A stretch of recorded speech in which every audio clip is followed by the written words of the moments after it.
Desvendando a Engenharia Estrutural com o professor Dr. Roberto Vasconcelos Pinheiro. Com o apoio do CREA Mato Grosso e das escolas QI Pós-Graduação e IBEC. Olá, pessoal, tudo bem? Estamos aqui para mais um episódio sobre o nosso podcast, né? Desvendando a Engenharia Estrutural, e vamos falar nesse episódio um pouquinho de pilares. Nessa temporada, né? Nessa terceira temporada, estamos falando de pilares. Nesse episódio, particularmente, vamos falar um pouco das variáveis que a gente precisa entender para poder dimensionar um pilar, tá certo? No episódio passado, né, eu mostrei até um slide para vocês, citando, né, alguns itens importantes para, para o dimensionamento dos pilares, algumas variáveis, né? Entre eles eu citei aí a posição do pilar em planta, né? Falei sobre os tipos de solicitação e os pilares estão submetidos em função da sua posição em planta e da ligação das vigas com esses pilares. Comentei sobre a esbeltez do pilar, né? Quanto mais esbelto esse pilar mais crítico ele se torna. Os tipos de excentricidades que geram esses momentos nos pilares que nós vamos utilizar para dimensionar, além da geometria da seção transversal e as vinculações, né? Ela pode estar articulada, pode estar engastada, no caso de fundação, por exemplo, a gente pode considerar engastamento. A geometria da seção transversal, o mais comum são os retangulares, mas tem pilares circulares também, seções compostas por retângulos, que são cantoneiras, tipo T, tipo I, né? E por aí vai. E, além disso, né, um outro item importante também, que são as variáveis de dimensionamento, que a gente precisa entender, são os processos de cálculo, né? São ou simplificados ou o processo geral, tá certo? Hoje, pessoal, vamos falar particularmente sobre dois itens desses. A posição do pilar em planta e, consequentemente, os tipos de solicitações que esse pilar está submetido em função da sua posição em planta e também de como essas vigas transferem esses esforços, essas reações para o pilar, gerando alguns esforços nos pilares, tá certo, pessoal? Então, vamos lá. Primeiro ponto, nós vamos falar sobre a posição dos pilares, tá? E, bom, essa posição dos pilares, vocês podem ver nesse slide, que depende da geometria, tá certo? E depois vamos ver que depende também do tipo de reação que as vigas ligadas a esse pilar transferem para esses pilares. Então, nesse slide, pessoal, vocês podem ver o seguinte. Você pode ver que tem uma planta hipotética aí, com 12 pilares, né? Tenho aí 10 pilares no contorno dessa planta e 2 pilares, que seriam o pilar 6 e o pilar 7, né, no interior desse desenho, tá certo? Bom, em função dessa geometria, como eu disse, e em função das solicitações transmitidas das vigas para os pilares, nós podemos dividir esse pilar em intermediário ou central, que nesse caso do desenho seriam os pilares 6 e 7, os pilares laterais ou de extremidade, que seriam o 2, o 3, o 5, o 8 e o 10 e o 11, e os pilares de campo, os pilares P1, P4, P9 e P12. Isso é uma figurinha tirada lá do livro do professor Schuster, do professor Libânio Pinheiro. Bem, pessoal, na verdade, não é só esta geometria que define, tá certo? Nós vamos ver adiante 3 slides explicando cada um deles e como é que eu entendo o dimensionamento desses 3 pilares, como é que a norma nos recomenda esses procedimentos, tá bom? Então, veja lá, pessoal, a primeira situação, eu tenho o pilar intermediário ou pilar central, tá? Então, seriam aqueles 2 casos que eu citei anteriormente, né? Os pilares 6 e pilar 7. E o que a norma diz? Aqui a gente usa um conceito da viga contínua, ou seja, num determinado pilar, pessoal, você tem uma viga chegando de um lado do pilar, essa viga continuando para o outro lado do pilar, em ambas as direções, tá? E o que a norma admite? Que o momento negativo transmitido por um tramo da viga, né, ele será equilibrado, né, pelo outro tramo da viga, ou seja, nos 2 lados eu tenho aí, teoricamente, chegando momentos diferentes, tá? Mas esse momento precisa ser equilibrado, porque a estrutura vai estar equilibrada. Então, esse equilíbrio de momento ocorre na própria viga contínua, através da armadura negativa que será calculada para essa viga contínua. E, dessa maneira, despreza-se algum quinhão, alguma parcela de momento que possa vir para o pilar. E, desta forma, na minha situação de projeto, na minha situação inicial, ou seja, em relação às reações transmitidas da viga para o pilar, eu vou admitir que essa viga transfira apenas carga vertical para esse pilar. E dessa maneira, então, que eu defino que é um pilar intermediário, ou seja, os momentos que chegam de um lado e do outro da trama dos tramos da viga são equilibrados pela própria viga através da sua armadura negativa. Isso, pessoal, essa é a correlação que eu faço, entendendo apenas a transferência de reações da viga para os pilares, tá bom?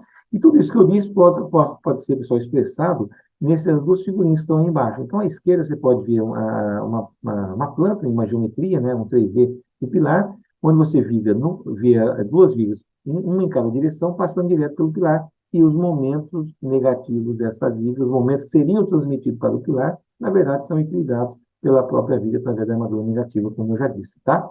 E à direita tem um esqueminha, né, estático, com os diagramas de estado, diagrama de momento vetor, nas duas direções. Então, vocês percebem que ambos os momentos, né, um em cada direção, são equilibrados pela armadura negativa nas duas direções, pelas próprias vigas, tá bom? Então, dessa maneira, pessoal, que a gente define que é um pilar intermediário, tá? Ou seja, os momentos das vigas não são transmitidos para o pilar, e sim equilibrados pelas próprias vigas, ok?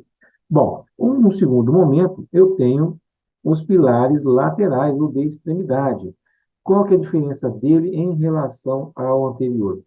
Uma das vigas são interrompidas, ou seja, um tramo da viga morre no pilar e não passa para o outro lado. Dessa forma, pessoal, o momento negativo que a viga vai transmitir, né, pelo engastamento para o pilar, e esse momento não vai ser equilibrado mais pelo outro tramo da viga. Por quê? Porque a viga não tem mais tramo, foi interrompida. Então, este momento será equilibrado pelo próprio pilar. E desta maneira, então, o pilar passa a estar submetido a um momento fletor e a reação vertical transmitida da viga para esse pilar.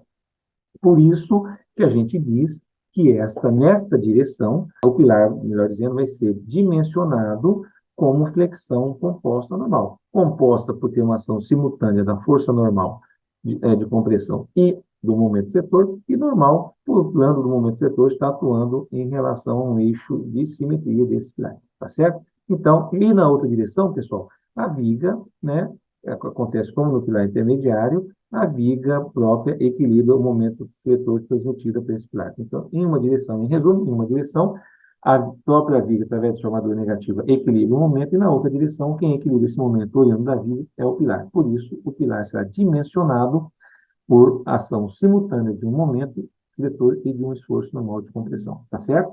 Então, nesses dois desenhos abaixo, assim como no slide anterior, explica a situação. Do lado esquerdo, do ponto de vista geométrico, onde você vê um 3D, uma viga sendo interrompida na fase do pilar, enquanto na outra direção, essa viga passa continuamente pelo pilar, tá certo? Equilibrando o momento pela própria viga. Aí, se você vê um desenho em planta também, né, nesse mesmo desenho, e à direita, pessoal, nesse desenho do meio, vocês percebem que, numa direção, onde a viga passa direto pelo pilar, uma viga contínua, o momento negativo, né, faz o equilíbrio dos dois momentos, dos dois tramos dessas vigas, desses tramos adjacentes, enquanto na outra direção, pelo fato de não ter o outro tramo da viga, o pilar que absorve esse momento. E aí né, gera esse diagrama linear para o pilar, né? E você percebe também, isso nós vamos comentar depois adiante, nos outros episódios, que o momento fletor transferido da viga para o pilar lá no topo, ele é propagado para a base do pilar através do coeficiente alfa, chamado coeficiente de propagação. Nós vamos ver como é que se faz isso, ok? Então, assim, pessoal, a gente termina esse segundo tipo de pilar, tido como pilar lateral.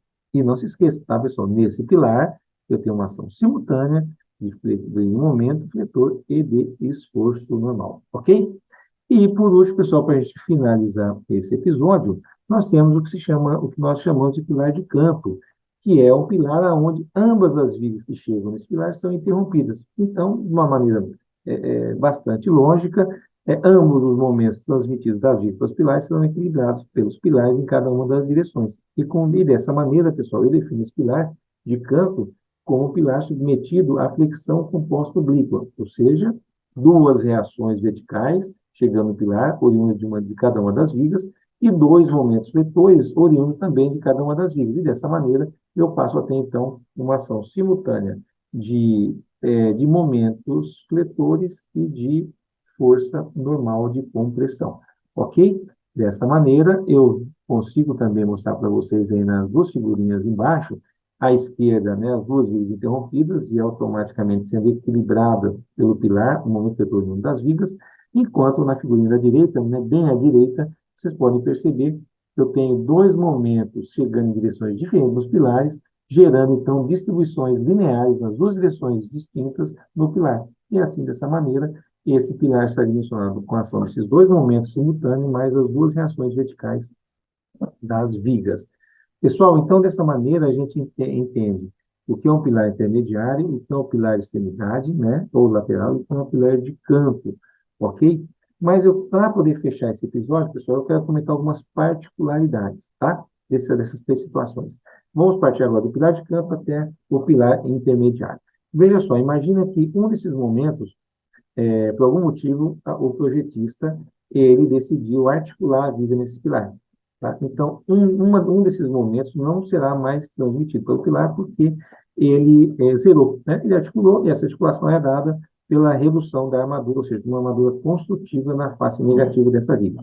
Com isso, pessoal, com a retirada desse momento, eu passo, então, de um pilar de canto para um pilar de extremidade. Tá? Eu caio na outra situação. Por quê? Porque eu vou ter apenas um momento atuando e uma força normal atuando. Então, o outro momento eliminado, eu passo então a ter um pilar submetido à flexão composta normal, e daí eu tenho um pilar caracterizado como pilar de extremidade. Eu vou além. E se, de repente, ambas as vigas desse pilar de canto sejam articuladas no pilar, por algum motivo de projeto, eu passo, então, a ter não mais pilar de canto submetido à flexão composta normal e nem o pilar de extremidade submetido à flexão composta, anteriormente, né, quando eu tiro uma viga, deixa eu corrigir aqui, pessoal, tirando uma viga, eu passo da flexão composta oblíqua para a flexão composta normal.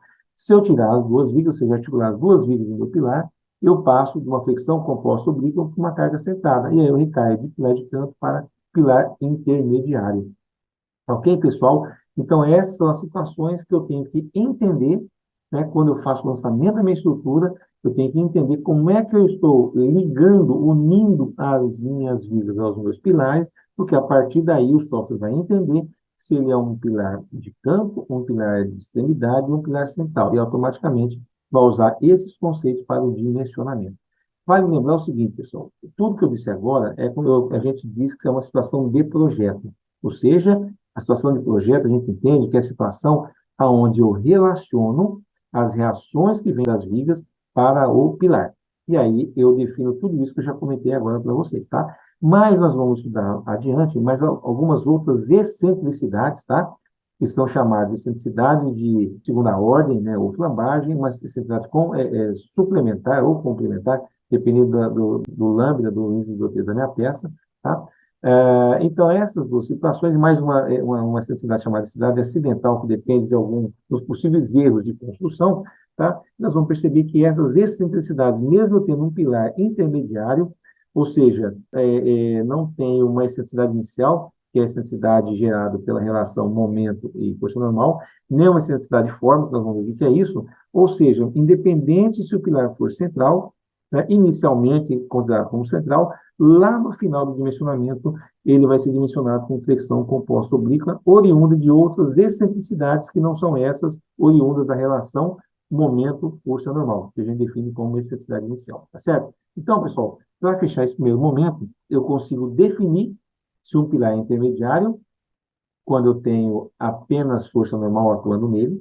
Eu posso definir um pilar de extremidade, quando eu tenho um momento atuando em uma direção somado ao efeito da força normal de compressão, e eu tenho um pilar de canto, submetido à flexão composta oblíqua, quando eu tenho dois momentos, oriundo um de cada viga, mais as reações verticais dessas vigas no pilar. Então é isso, pessoal. Dessa maneira, a gente encerra aqui as duas variáveis bem interessantes, bem importantes para o dimensionamento de pilar, quando no que diz respeito à posição do pilar em planta e dos esforços, ou seja, das reações das vigas nos pilares, gerando os esforços de normal e momento retorno. Isso, pessoal, mais uma vez eu agradeço a todos. Nós já estamos aí com quase 260 inscritos na plataforma, muito legal, agradeço mesmo e continuo pedindo para vocês, né, disseminar e dar um joinha aí para poder fortalecer o canal e disseminarem o link, né, para os amigos e colegas para que eles possam assistir e aproveitar todo esse conteúdo. Um grande abraço para vocês e até a próxima.